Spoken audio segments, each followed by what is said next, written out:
अच्छा एक बात पूछूं? सच सच बताना, आज का ये फुटबॉल मैच क्या मैं इस ड्रेस में मोटी लग रही हूँ? के बीच है। नहीं नहीं सच्ची? मतलब पतली लग रही हूँ? दोनों नहीं टीमें नहीं दो की गोल से बराबरी पर हैं। ओह गॉड, तो क्या नहीं लगा के रखा है?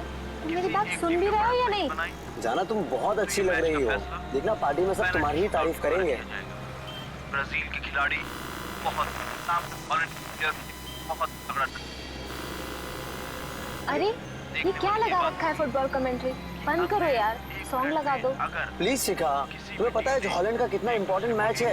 अगर आज हॉलैंड नहीं जीती तो क्वार्टर फाइनल में नहीं पहुंच पाएगी। So please. आप सब जानते हैं पेनल्टी 5-5 और वो मैच बहुत ही रोमांचक होता है जब दोनों टीमें पेनल्टी शूटआउट में पहुंच जाए। जी हाँ, दोनों ही टीम बहुत ही जबरदस्त।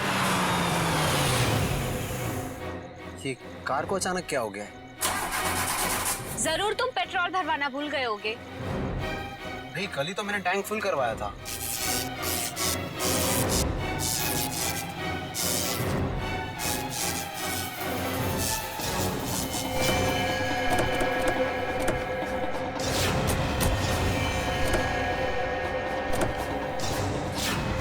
अरे ये क्या, एक साथ सारी गाड़ियां खराब हो गई? हाँ, सड़क की सारी बत्तियां भी गुल हो गई है।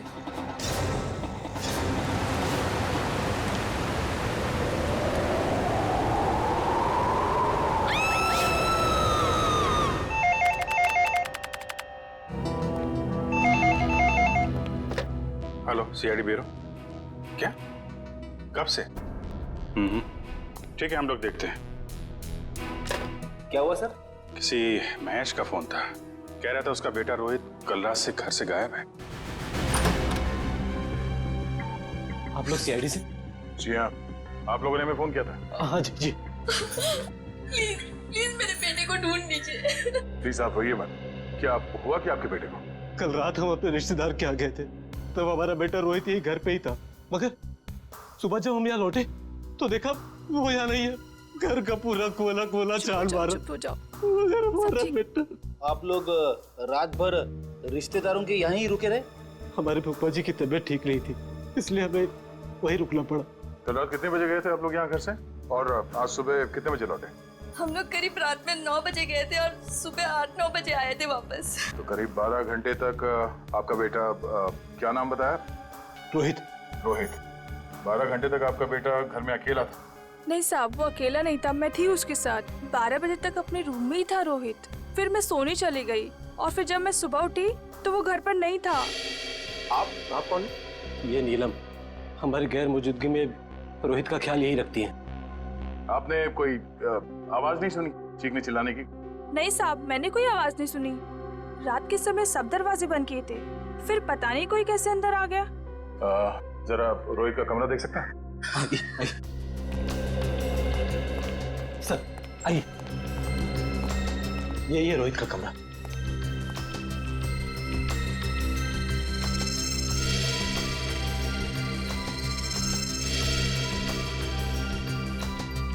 ओहो, लगता है आपका बेटा महाराणा प्रताप का बहुत बड़ा फैन है। हाँ, ये उसका फेवरेट सीरियल है और इसका एपिसोड कभी मिस नहीं करता। कैंपिंग का सामान को देखकर लगता है कि वो एडवेंचर स्पोर्ट्स का भी काफी दीवाना है। हाँ? जी, बहुत पसंद था उसे।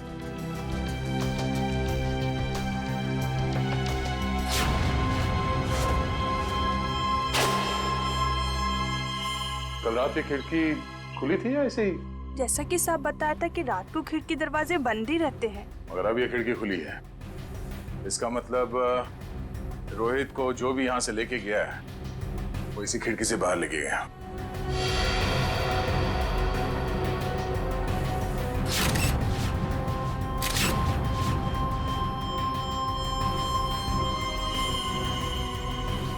हुक। चलिए जरा बाहर चल के देखते हैं।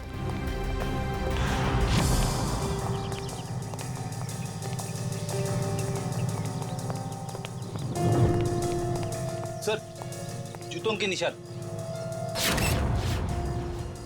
शायद रोहित के होंगे। 5 या 6 नंबर के जूते होंगे। ये रोहित कितने नंबर के जूते पहनता था? 6 नंबर। 6 नंबर। ये देखो, गमले में ये जूते का निशान है। ऐसा लगता है किसी ने ऊंचाई से छलांग मारी है इसके ऊपर। छलांग मारते ही मिट्टी जूते पे लग गई और नीचे उतरने के बाद जमीन पे आ गई ये निशान। सर मगर यहाँ पे तो सिर्फ रोहित के जूते के निशान है, और कोई जूते के निशान तो है ही नहीं। अंकल अंकल, रोहित का कुछ पता चला? नहीं बेटा, अभी तक तो नहीं। उसके सारे दोस्तों को फोन करके देखा लेकिन उसका कुछ भी पता नहीं चल रहा है। सर, ये नोट यहाँ झाड़ी में पड़ा मिला सर। नोट? एक मिनट दिखाइए जरा।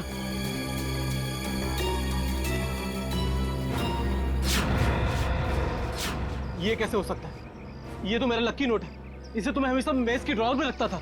आपको पूरा यकीन है कि यही वो नोट है? हाँ, ये देखिए, इस पे मेरे नाम का इनिशियल्स भी लिखा हुआ है। ये नोट वहाँ कैसे आया? मिस्टर राजेश, बुरा मत मानिएगा पर हमें ऐसा लगता है कि रोहित खुद घर छोड़ के गया है। ये आप क्या कह रहे हैं? मेरा बेटा खुद घर छोड़ के भाग कैसे सकता है? देखिए मैम, रोहित के कमरे की खिड़कियां अंदर से बंद थी, फिर भी किसी ने खिड़कियां अंदर से खोली है। और अगर कोई यहाँ से रोहित के कमरे में चढ़ता तो कल रात बारिश हुई थी, उसके हाथों के या पैरों के निशान यहाँ दीवार पे होने चाहिए थे, मगर यहाँ दीवार एकदम साफ है और यहाँ जमीन पे रोहित के जूतों के निशान मिले हैं और किसी के नहीं। और ये नोट, तो ऐसा लगता है कि भागने से पहले रोहित ड्रॉअर से पैसे निकाल के गया है। ये कैसे कह सकते हैं आप कि मेरा बेटा इतनी ऊंचाई से कूद सकता है? अब आप ही ने बताया था कि आपके बेटे को ट्रैकिंग और हाइकिंग का बहुत शौक है, तो हो सकता है ये हुक के जरिए रस्सी लगाकर वो नीचे उतर गया हो यहाँ से। अंकल, रोहित को अकेले घूमना बहुत पसंद था। वो अक्सर शाम को हमारा क्रिकेट मैच छोड़ के यहाँ वहाँ जाया करता था। अकेले घूमता था? कहाँ पे? वैसे तो उसने कभी बताया नहीं, मगर एक दिन मैं उसका पीछा करते करते पुराने किले के पास पहुँच गया था। पुराने किले के पास? क्या क्या करने जाता था वो वहाँ? सर वो महाराणा प्रताप का फैन था सर, शायद इसलिए जाता हो सकता है कल रात भी रोहित पुराने किले में ही गया हो।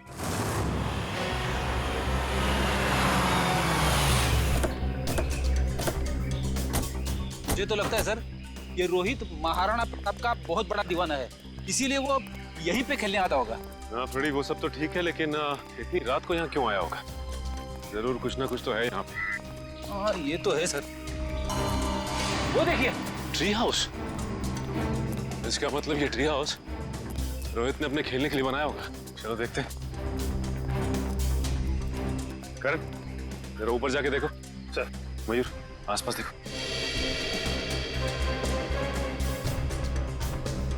यहाँ से भी टूटा है और यहाँ से भी हाथापाई हुई है। शायद गुंडे रोहित को यहीं से उठा ले गए होंगे जबरदस्ती।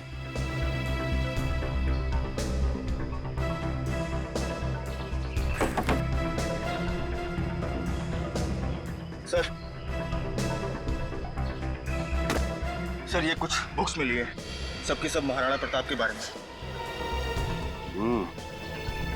वाकई में महाराणा प्रताप का बहुत बड़ा फैन लगता है ये। सर, यहाँ आसपास कुछ भी नहीं मिला। कुछ भी नहीं है? ठीक है, देखते हैं।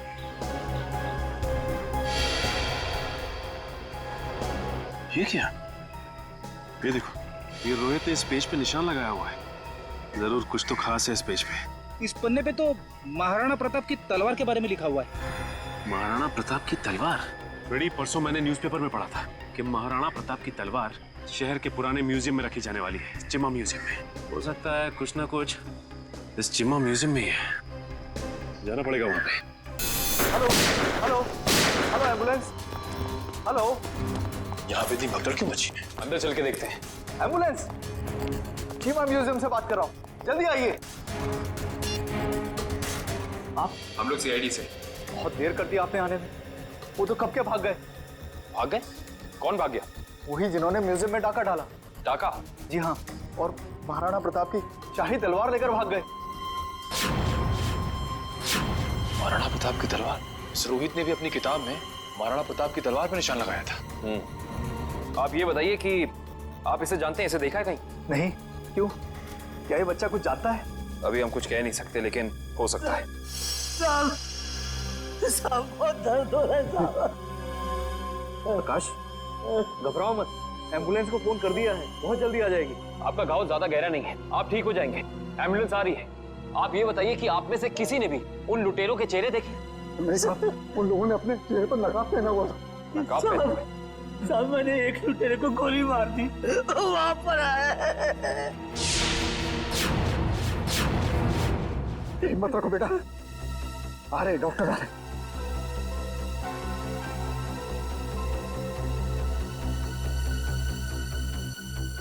ये तो मर चुका है। साहब मुझे सजा तो नहीं होगी ना? आपको घबराने की कोई जरूरत नहीं है। आपने आत्मरक्षा में गोली चलाई है, अदालत इस बात को जरूर ध्यान में रखेगी। कुछ नहीं होगा आपको।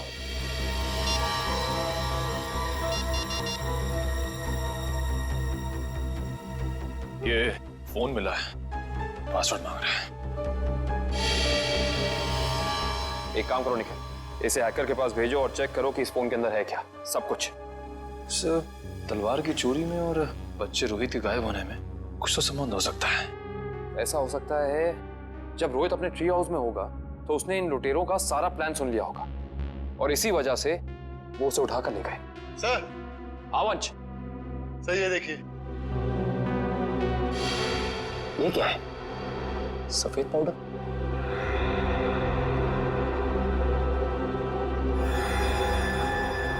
इसे चेक कराना पड़ेगा। सर, मैंने शहर के सभी check post, airport, bus stop और रेलवे स्टेशन पे रोहित का फोटो भेज दिया है। अगर लोग उसे शहर से लेके बाहर जाएंगे तो पकड़े जाएंगे। तलवार की फोटो भी भेजो। सर, वरना आप तलवार भी बाहर नहीं जानी चाहिए। सर, मैंने शहर के उन सभी अमीर लोगों की लिस्ट निकाली है जिन्हें एंटीक सामान खरीदने का शौक है और जो उस तलवार में दिलचस्पी दिखा सकते हैं। सबकी एक एक हरकत पे नजर रखो। रोहित के और तलवार के गायब होने में आपस में कोई ना कोई संबंध जरूर है। सर, ये फोन जो गुंडों की जेब से मिला था सर, इस पे आखिरी कॉल हीरानगर से आता सर। हीरानगर?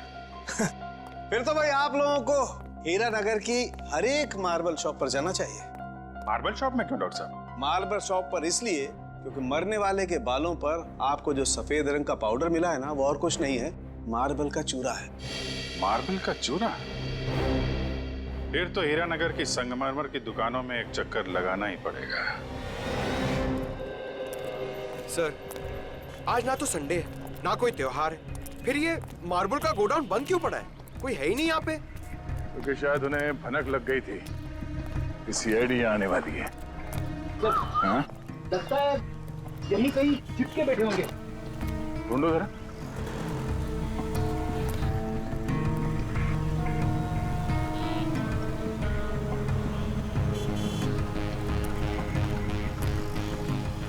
ये घर यहाँ?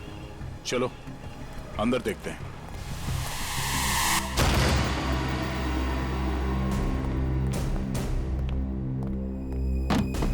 लगता है हमारे आने से पहले सब भाग गए यहां से। जरा तलाशी लो यहां।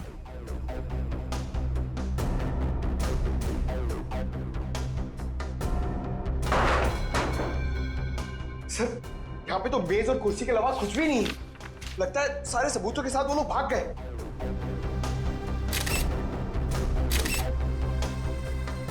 सिवाय इसके वो ये पेपर जलाना चाहते थे, मैं पूरी तरह से जला नहीं। इस पे तो कुछ नाम और नंबर लिखे थे। इस नाम का पहला अक्षर आर से शुरू होता है और खत्म होता है EER। रणवीर तो नहीं? रणवीर? ये नाम इस केस में पहले भी सुना है। अरे हाँ, उस आदमी का नाम भी तो रणवीर है। इसका नाम उस लिस्ट में है जिन्हें ये तलवार खरीदने में दिलचस्पी है। इसका मतलब सर, उस तलवार की चोरी में रणवीर का हाथ है? वो भी पता चल जाएगा बहुत जल्द। रणवीर जी, हमें पता चला है कि महाराणा प्रताप की जो तलवार चीमा म्यूजियम से चोरी हुई थी, आपका मानना है कि वो तलवार आपके पूर्वजों की है और आपने कई बार कोशिश की थी कि वो तलवार आपको वापस मिल जाए। हाँ? हो, तो अब समझ में आया कि आपकी यहाँ आने की वजह क्या है। आपको क्या लगता है कि वो तलवार हमने चुराई है? ठीक है, आप हवेली की तलाशी ले सकते हैं, हमें कोई एतराज नहीं। जाहिर सी बात है रणवीर जी कि आप इतने बेवकूफ तो नहीं होंगे कि तलवार चुराने के बाद उसे आप अपने हवेली में छुपा के रखेंगे। हाँ? जबान संभाल के बात करिए ऑफिसर। आपको कोई हक नहीं बनता हमें चोर कहने का जब तक आपके पास कोई ठोस सबूत ना हो। ठोस सबूत है हमारे पास। ये कागज, इससे क्या होता है? इस कागज पे आपका नाम लिखा हुआ है रणवीर जी। तो उससे क्या हो जाता है? उससे यह साबित होता है कि वो तलवार आपने चोरी करवाई है, क्योंकि ये जला हुआ कागज का टुकड़ा हमें उन लुटेरों के अड्डे से मिला जिन्होंने शायद आपके कहने पे वो तलवार चुराई। बेकार की बात है। इस दुनिया में ऐसे कितने लोग होंगे जिनका नाम रणवीर है, तो आप हम पे कैसे शक कर सकते हैं? माना कि इस दुनिया में बहुत से लोग हैं जिनका नाम रणवीर है, मगर उस तलवार में दिलचस्पी रखने वाले आप एक लौते रणवीर हैं। अरे रणवीर साहब, आपको तो पसीना आने लगा। अरे भाई इन्हें ठंडा पानी पिलाओ, शरबत पिलाओ, क्योंकि कुंवर साहब को जेल में ये सब मिलना थोड़ा मुश्किल लगता है। शक्ल क्या देख? जाओ जल्दी लो। गो गो। जेल? हमने कुछ नहीं किया, हम जेल नहीं जाएंगे। सच क्या है, जल्दी बताओ। देखिए, हमें किसी का फोन आया था। वो हमसे पूछ रहा था कि हमें अपनी शाही तलवार खरीदने में कोई दिलचस्पी है या नहीं। फिर? आप तो जानते हैं वो तलवार हमारे लिए क्या मायने रखती है, इसलिए हम वो तलवार खरीदने के लिए राजी हो गए। ये जानते हुए भी कि वो तलवार चोरी की है। जी। कब खरीदने वाले हैं आप ये तलवार? जी आज शाम 6 बजे ब्लू डेजर्ट होटल में। Hotel blue desert? बोलिए, किससे मिलना है? शायद पहचाना नहीं है आपने हमें। रणवीर नाम है हमारा। वो शाही तलवार का सौदा करने आए हैं। ये कौन है? ये हमारे शाही सेवक है, दीमक राम। दीमक राम? ये कैसा नाम है? बचपन में इनके दिमाग में दीमक लग गया था, तब से दीमक राम नाम पड़ गया इसका। बैठिए।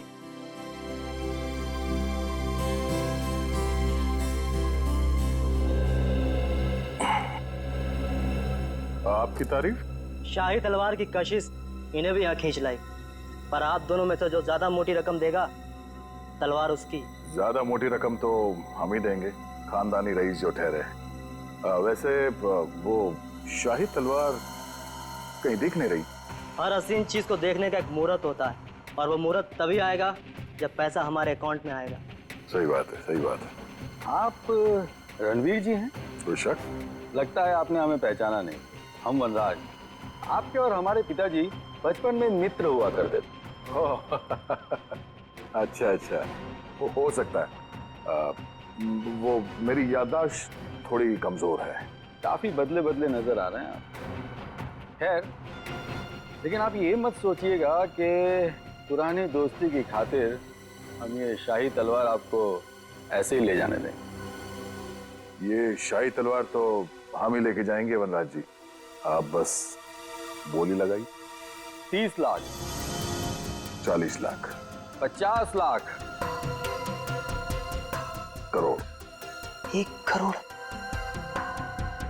क्या वो वनराज जी? लगाइए लगाइए, उस तलवार के लिए तो 2 करोड़ रुपए भी कम है। ठीक है, 2 करोड़। चलिए आपका भी मान रखते हैं, 5 करोड़। 5 करोड़? वनराज जी, आप सोच भी नहीं सकते कि शाही तलवार की क्या अहमियत है हमारे लिए। 5 करोड़ 1, 5 करोड़ 2, 5 करोड़ 3। तलवार रणवीर जी की हुई। चलिए अभी के अभी पैसे आप लोगों के अकाउंट में डलवा देता हूँ, मगर दिल की तसल्ली के लिए उससे पहले एक बार हम वो शाही तलवार देखना चाहेंगे। ठीक है मुन्ना, तलवार लेके आ।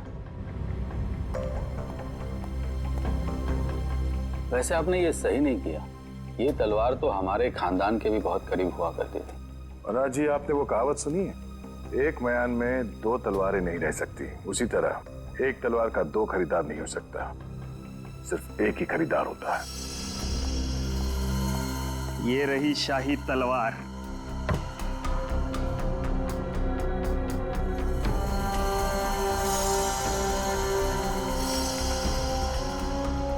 अब आप हमारे अकाउंट में पैसे डलवा सकते हैं।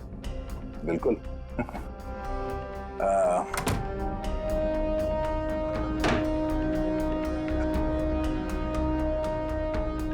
पता है आदमी कौन है? रणवीर जी। रणवीर नहीं, दया, सीआईडी ऑफिसर दया है। दया? वो दरवाजा तोड़ने वाला जो थप्पड़ मारता है? हाँ, वो दांतों तो पियानो बजाने वाला। हाँ हाँ, क्या देख रहे हो, भागो। निखिल जी बस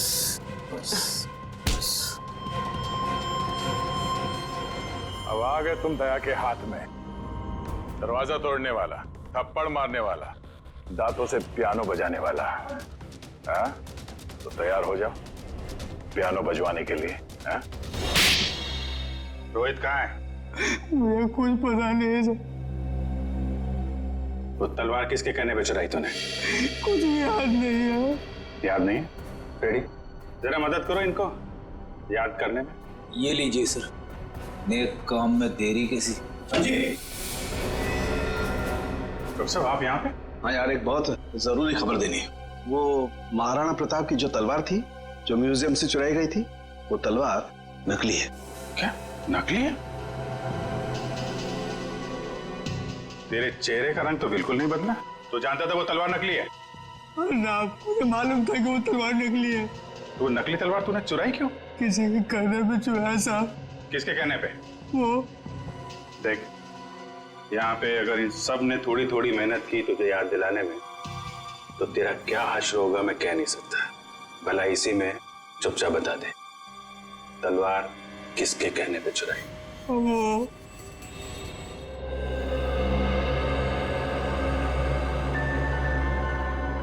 क्या करूं मैं? कैसे निकलूं यहाँ से? कोई तो तरीका होगा ना निकलने का।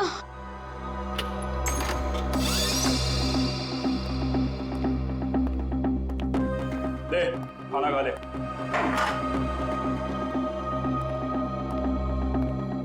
अंकल, मुझे जाने दो ना। मैंने आपका क्या बिगाड़ा है? तुझे जाने देना या ना जाने देना मेरे बॉस के हाथ में है, समझा? जा आप खाना खा ले।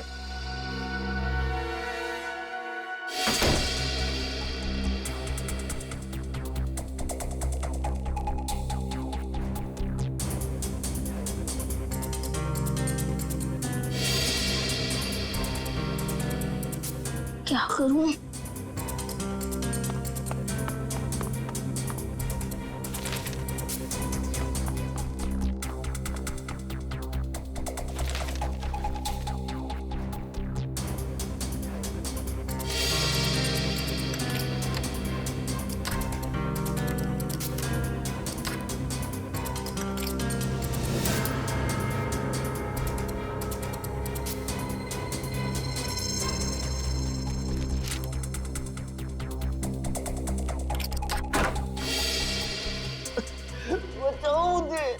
ये किसकी आवाज है?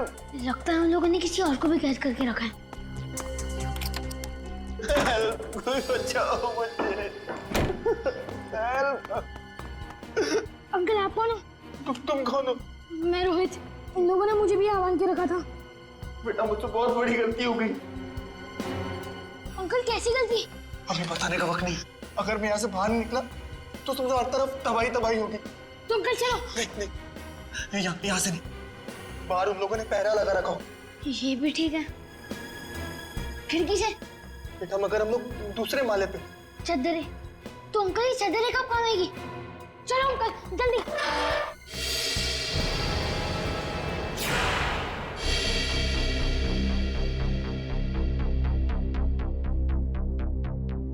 आप लोग? तलवार का कुछ पता चला? बड़ी फिगर है तुम्हें तलवार की। परवाह तो होगी ही, आखिर महाराणा प्रताप की तलवार थी। झूठ कह रहे हो तुम। वो तलवार जो यहाँ रखी थी वो महाराणा प्रताप की नहीं बल्कि नकली तलवार थी। नकली तलवार? ये क्या कह रहे हैं आप? बस बंद कर अपना ढोंग। हम जानते हैं कि तुमने वहां पे नकली तलवार रखी और फिर यहां से उस तलवार को चोरी करा के तुमने ये सारा नाटक रचा ताकि तुम पे कोई शक ना आए।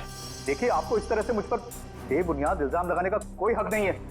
अच्छा, तुम्हारी ये लड़खड़ाती जबान से साबित होता है कि तुम झूठ बोल रहे हो। चोरी तुमने कराई है। अब सच सच बता दो, वरना सच बुलवाना हमें आता है। सर, उसकी कोई जरूरत नहीं है। दरअसल तलवार मैंने ही चुराई थी। लेकिन सर, इस म्यूजियम पे हमले में मेरा कोई हाथ नहीं है। अब सच बाहर निकला। अब ये बता कि रोहित कहाँ है? कौन रोहित? लगता है तुम्हारी याददाश्त वाकई कमजोर हो गई है। याद दिलाना पड़ेगा। ये है रोहित। कहाँ पे है? सर, मैं इस लड़के को नहीं जानता।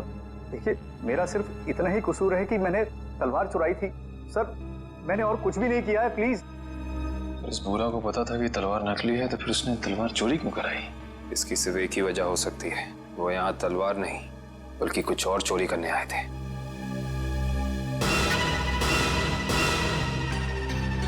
जिस वक्त यहाँ चोरी हो रही थी वो क्लोज सर्किट कैमरा चल रहा था? जी सर। पंच, कल की फुटेज लाओ। सर।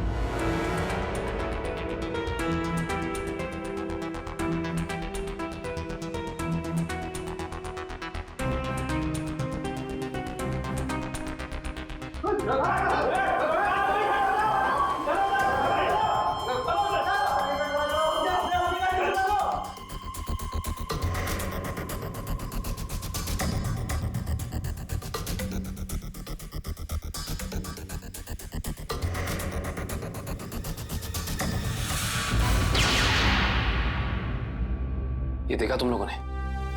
ये एक लुटेरा उधर जाके खड़ा हो गया, उस तरफ, तभी दूसरे ने इधर जाके उस क्लोज सर्किट कैमरे पे गोली चला दी। पर उधर तो साइंस सेक्शन है। हाँ सर, वहां पर नए नए आविष्कारों का सामान रखा जाता है।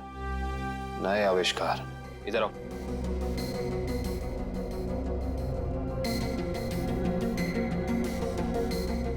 ध्यान से देख के बताओ कि यहाँ सब कुछ पहले जैसा है कि कुछ चोरी हुआ है?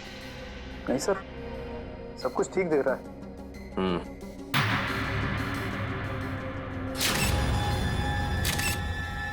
ठीक नहीं है। ये देखो, खून की बूंद। ये खून की बूंद यहाँ कैसे आई? सर, मुझे इसके बारे में कुछ भी नहीं पता है, कहाँ से आई। अच्छा, इसके बारे में नहीं पता तो ये तो पता होगा कि ये क्या है? ये डॉक्टर गिरीश का बनाया हुआ इलेक्ट्रोमैग्नेटिक पल्स डिवाइस है।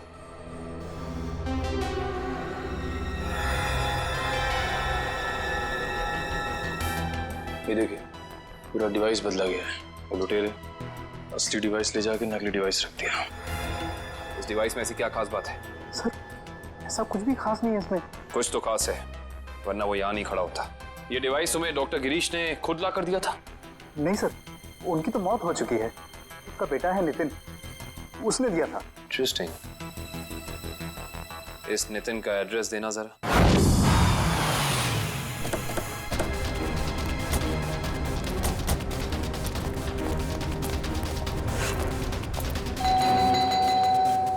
सर, ये नितिन दरवाजा नहीं खोल रहा है, कहीं उसकी जान को खतरा तो नहीं है?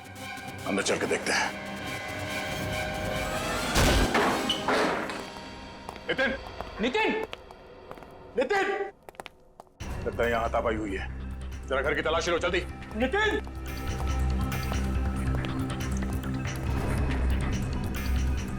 सर, नितिन तो नहीं है। क्या हुआ? सर कुछ नहीं। लगता है वही लोग नितिन को जबरदस्ती यहाँ से उठा के ले गए जिन्होंने म्यूजियम से वो खास डिवाइस चुराई थी। सर, शायद उन्हें वो डिवाइस इस्तेमाल करने नहीं आ रहा होगा, इसलिए उसे उठा के ले गए ताकि वो उन्हें सिखा सके। हाँ अभिजीत, क्या? कौन सा न्यूज चैनल? ओके, या न्यूज लगाना जल्दी।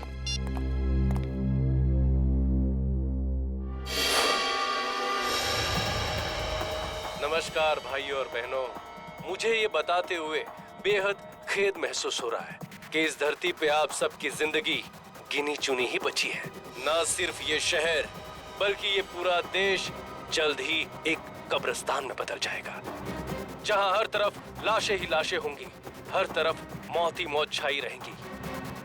तो जाइए, पूरी कर लीजिए अपनी आखिरी इच्छाएं,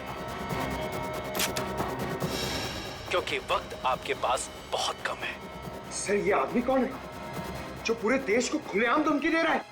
जरूर इसका कुछ ना कुछ संबंध है इस म्यूजियम वाली चोरी के साथ। हेलो रोहित? रोहित बेटा, कहाँ हो तुम? तुम्हारे मम्मी डैडी कब से तुम्हारे लिए परेशान हो रहे घर पे। अंकल प्लीज मुझे बचा लीजिए, वो लोग मुझे मारना चाहते हैं। अंकल। कौन मारना चाहता है? देखो बेटा, घबराओ मत, तुम्हें कुछ नहीं होगा। पहले ये बताओ कि तुम हो कहाँ पर? सर, ठीक से तो पता नहीं, पर शायद श्यामनगर के पास। हाँ? Hello hello hello Rohit? अरे अचानक लाइट कैसे चली गई? सर, श्यामनगर तो यहाँ से काफी दूर है, हम लोग श्यामनगर पहुंचेंगे कैसे?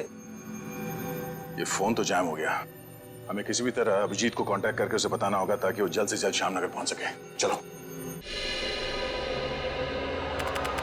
अंकल, बाहर से इतनी आवाजें क्यों आ रही है? हाँ बेटा, मुझे भी बहुत सारी आवाजें आ रही है। बेटा, ये सब सिर्फ शुरुआत है। बहुत जल्द सब लोग एक दूसरे के खून के प्यासे हो जाएंगे। मगर ऐसा क्यों अंकल? और बिजली कब आएगी? हम कैसे जाएंगे बाहर? अंकल, मुझे बहुत डर लग रहा है, आप कुछ करो ना अंकल।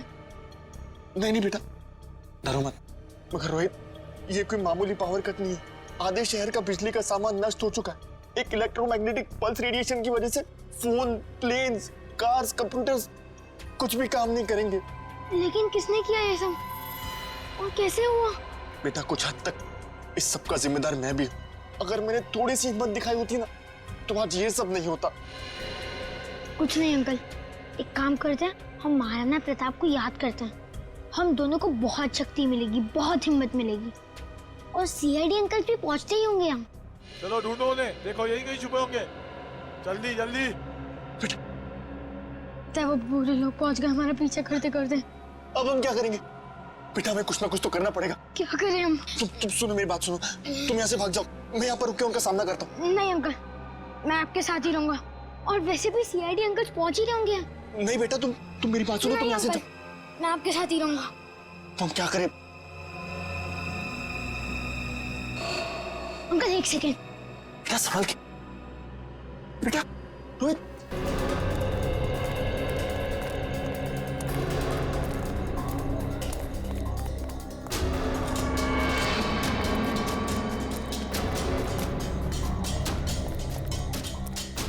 अब समझ में आया, उन लुटेरों ने वो ईएमपी डिवाइस उस म्यूजियम से क्यों चुराया होगा।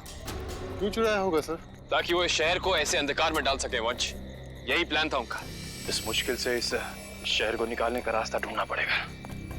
इसका रास्ता तो अब उसी इंसान के पास है जिसके पास ये डिवाइस है। वो इसे इस्तेमाल करना भी जानता है और इसे नष्ट करना भी। इस अंधेरे ने हमारी मुश्किल और बढ़ा दी है। वो बेचारा बच्चा रोहित, उसे ढूंढना थोड़ा और मुश्किल हो जाएगा। उसे भी ढूंढेंगे हम, और इस शहर को इसकी जगमगाहट वापस लौटाएंगे। वो देखिए, कोई हमें अपनी तरफ बुलाने का इशारा कर रहा है। हाँ निखिल, कहीं इशारा वो बच्चा रोहित तो नहीं कर रहा? आओ देखते हैं। चलो। क्या सोचा था तुमने? हमसे बच पाना इतना आसान नहीं। वापस ले जाकर तुम्हारा हलवा कैसे बनाते? हलवा तो अब तुम्हारा सीआईडी बनाएगी। सीआईडी? वो भी बिना शक्कर का। Thank you CID uncle. It's okay Rohit, आप घबराइए नहीं। अंकल, इन्हें कुछ भी मत करना, इन्हें भी इन बुरे लोगों ने पकड़ के रखा था। वंश, रोहित को घर ले जाओ, तब तक हम इनकी खातेदारी करते हैं। Bye Nitin uncle. Bye bye. अब बता, तुम लोग इस शहर के साथ क्या करना चाहते थे? बोल। हमें कुछ नहीं पता। अच्छा निखिल, सही से बता दे अपनी जुबान खोल के, वरना तो सोच भी नहीं सकता तेरा क्या हाल होगा, समझा? सर, हमें कुछ भी नहीं पता। अभी बताओगे तो? सर इन्हें वाकई में कुछ नहीं पता है। एक मिनट, कहीं तुम डॉक्टर गिरीश के बेटे नितिन तो नहीं? बिल्कुल सही पहचाना आपने। सर, मुझे एक्चुअली इसलिए पता है क्योंकि इनके बॉस ने मुझसे जबरदस्ती एक ईएमपी डिवाइस बनवाया, जो बहुत जल्दी शहर को नहीं बल्कि इस देश को भी नष्ट कर देगा। Sir, EMP device? Yes sir. Nitin, ये ईएमपी डिवाइस कहाँ रखा है तुम्हें पता है? और इनका बॉस कौन है? सर, मैंने सिर्फ उनकी आवाज सुनी है, कभी उनका चेहरा नहीं देखा। सर, चेहरा नहीं देखा? हेलो जी, अभिजीत सर। सर, रोहित हमें मिल गया है।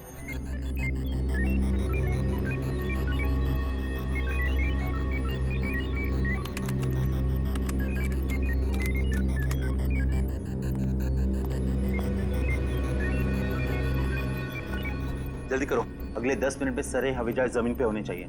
यस सर, बस 3 फ्लाइट्स हवा में, बाकी सब कैंसिल कर दी गई सर। हाँ जल्दी करो, हमारे पास वक्त बहुत कम है। ओह नो, जिसका डर था वही हुआ। सर, प्लेन का इलेक्ट्रिक सिस्टम भी बंद हो गया होगा। मैं जानता हूँ, तीनों प्लेन लैंड कर रहे थे और हमारे अगले ऑर्डर का इंतजार कर रहे थे। अगर तीनों प्लेन एक दूसरे के ज्यादा नजदीक आ गए तो बहुत बड़ा क्रैश होगा। पता नहीं ये सब क्या हो रहा है। अब हम क्या करें सर? जल्दी से 2 मैसेज भेजो रेडियो पे। मगर संदेश कैसे भेजेंगे? हमें तो ये भी नहीं पता है कि अगर क्रैश हुआ तो एग्जैक्टली कहाँ पे होगा। मैं जानता हूँ सूरज, इस मुश्किल के समय में हम सिर्फ प्रार्थना कर सकते हैं उन मासूम लोगों के लिए जो इस वक्त जिंदगी और मौत के बीच हवा में झूल रहे हैं।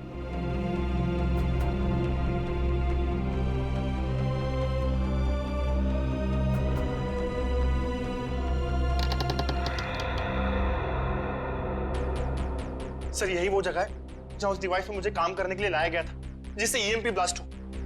कुछ बड़ा करने का मकसद है इन लोगों का।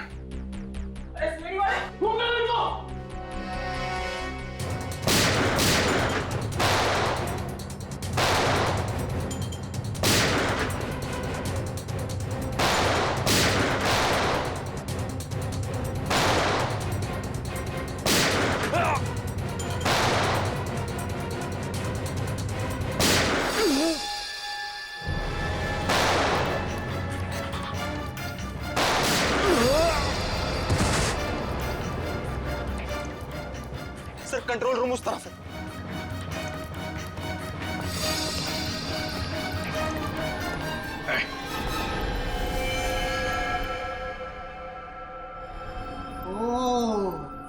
आ गए मिस्टर अभिजीत।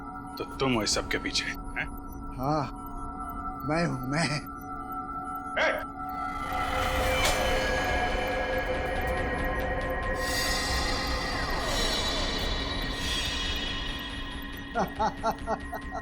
आने में बहुत देर कर दी तुमने। अभी अभी मैंने तो मिसाइल छोड़ दी।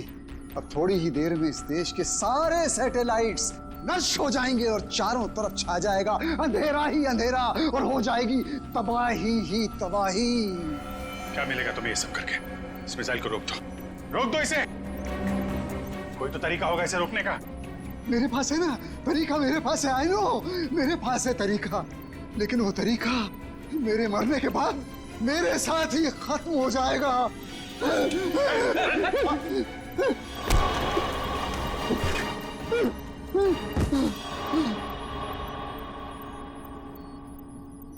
सर ये तो बेहोश हो गया। मिसाइल को कैसे रोकेंगे सर? नितिन कुछ करो तुम। ये सर ये sir.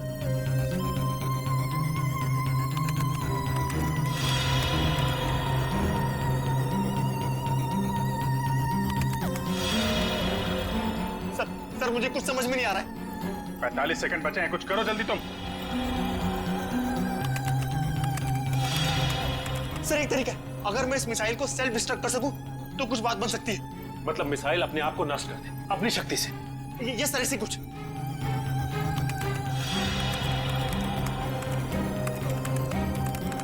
Oh my God sir, ये मशीन पासवर्ड मांग रही है। पासवर्ड क्या हो सकता है?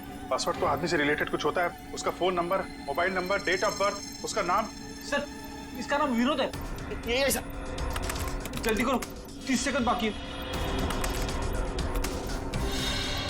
नहीं सर, ये 7 कैरेक्टर्स का पासवर्ड मांग रहा है। कहीं मिसाइल तो नहीं लिखा? एक सेकंड।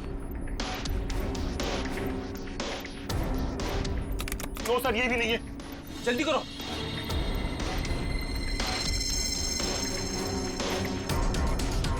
विनोद और उसके बेटे की फोटो।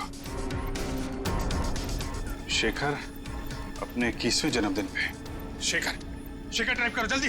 ये सर। सर सिर्फ 15 सेकंड बाकी है सर।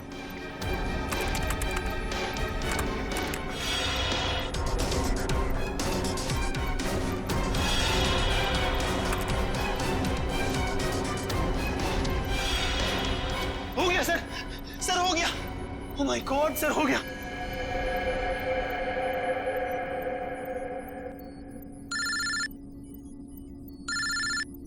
हेलो क्या? माय गॉड, ठीक है हम कुछ करते हैं। क्या हो सर? खतरा भी टला नहीं है। 3 जहाज अभी भी हवा में है और एयर ट्रैफिक कंट्रोल से उनका कांटेक्ट टूट गया है। कभी भी क्रैश हो सकते हैं। अब क्या होगा सर? कुछ भी करके हमें वहां पे बिजली वापस लानी होगी। एयर ट्रैफिक कंट्रोल वाले इलाके में बिजली लानी होगी हमें। अगर आप लोग जाना चाहते हो तो जा सकते हो। अभी किसी के बचने की कोई उम्मीद नहीं है। आप हिम्मत मत हारिए सर, कोई न कोई रास्ता जरूर निकल आएगा। बेवकूफी वाली बात मत करो। कोई भी प्लेन इस टावर में क्रैश कर सकता है और तुम सबकी जान जा सकती है। परवाह नहीं सर, भले ही हमारी जान क्यों न चली जाए, मगर हम अपने फर्ज के साथ गद्दारी नहीं कर सकते। मुझे तुम सब पे गर्व है बॉयज। लाइट आ गई। जल्दी से जल्दी तीनों प्लेन को लैंड करो। राइट।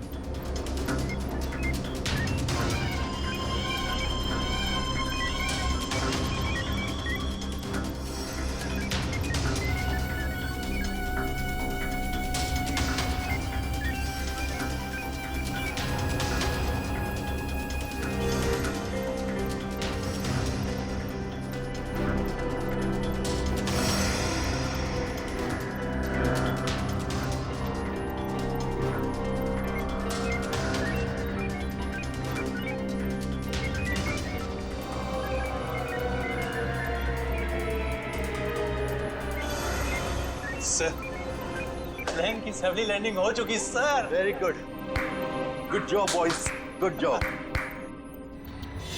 हमेशा से मेरा एक ही मकसद था, इस देश की तबाही, और उसके लिए मैंने नितिन का इस्तेमाल किया।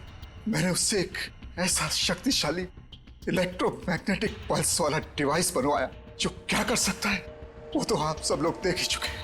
लेकिन उस डिवाइस के इस्तेमाल के लिए मुझे एक कंपोनेंट की जरूरत थी, और वो कंपोनेंट म्यूजियम में पड़ा हुआ था। लेकिन उसी नितिन की मदद से हमने तुम्हारे मंसूबों पे पानी फेर दिया। हाँ, गलती हो गई मुझसे, गलती हो गई। मेरा काम खत्म होने के बाद मुझे उस नितिन को फौरन मार देना चाहिए था। कम से कम इस देश को तबाह करने का मेरा सपना तो पूरा हो जाता। लेकिन इस देश से इतनी नफरत की वजह क्या है? इस देश ने मेरा बेटा छीन लिया मुझसे। मेरा बेटा शेखर आर्मी में था, वो इस देश की सेवा उसका धर्म था, लेकिन किसी ने उसकी परवाह की? किसी ने कोई परवाह नहीं की। 2 साल पहले एक रोड एक्सीडेंट में वो सड़क पर पड़ा रहा, लहूलुहान तड़पता रहा, लेकिन किसी ने उसकी कोई मदद नहीं की। और मेरा शेखर, मेरा बेटा तड़प तड़प कर मर गया। मेरा शेखर मर गया।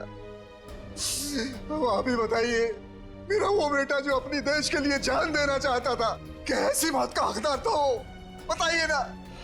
मुझे अब भी लगता है कि इस देश को तबाह हो जाना चाहिए, बर्बाद हो जाना चाहिए।